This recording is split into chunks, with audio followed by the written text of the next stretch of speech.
அரங்கரும் அடியேனும் ஓம் அகதீஷாய நம. அரங்கமுருகா நினது திருவடி சரணம். திருக்குறள் அவை அஞ்சாமை.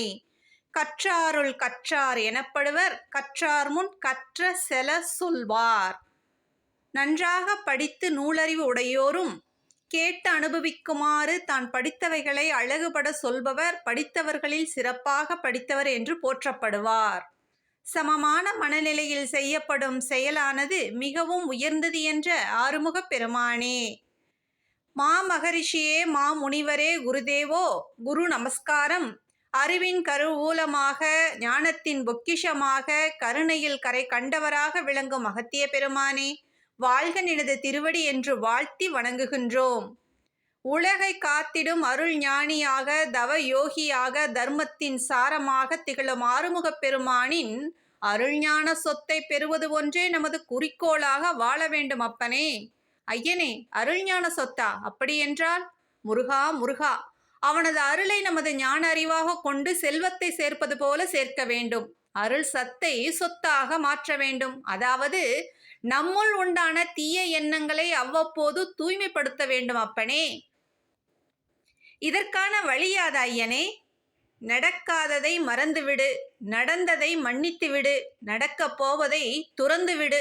எம்பிரானே, இதை கேட்பதற்கு எளிமையாக அற்புதமாக உள்ளது. ஆனால் செயல்படுத்துவது சற்று கடினமே.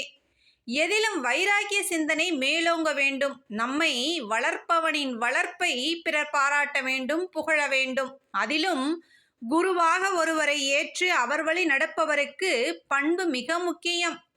அந்த பண்பும் அறிவு சார்ந்து இருக்க வேண்டும்.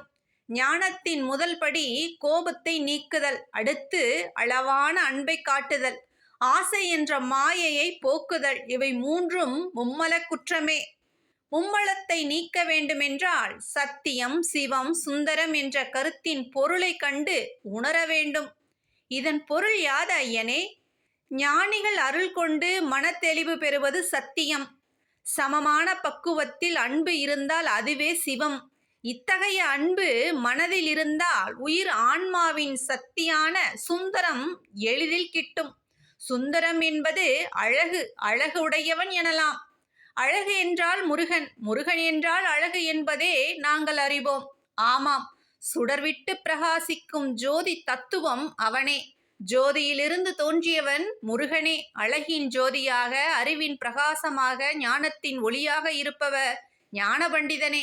ஐயனே, மிகப்பெரிய இரகசியத்தை யாரும் அறிய வண்ணம் அறிவித்துள்ளீர்கள்.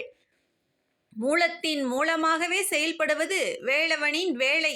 அதை நாம் அறிந்து கொண்டால் நமது வளர்ச்சி நல்வழி ஆகும் அப்பா. அறிவு ஞானம் என்ற வேலாயுதனின் அருளை பெற்றால் நம்மை காக்கும் சக்தியை பெறலாம். ஞானிகளின் அருள்ஞான அனுபவத்தை உணரலாம். உண்மை பொருளை உணர்வது என்பது அவ்வளவு எளிதல்ல. கடுகு கடுகாக சேர்க்க வேண்டும்.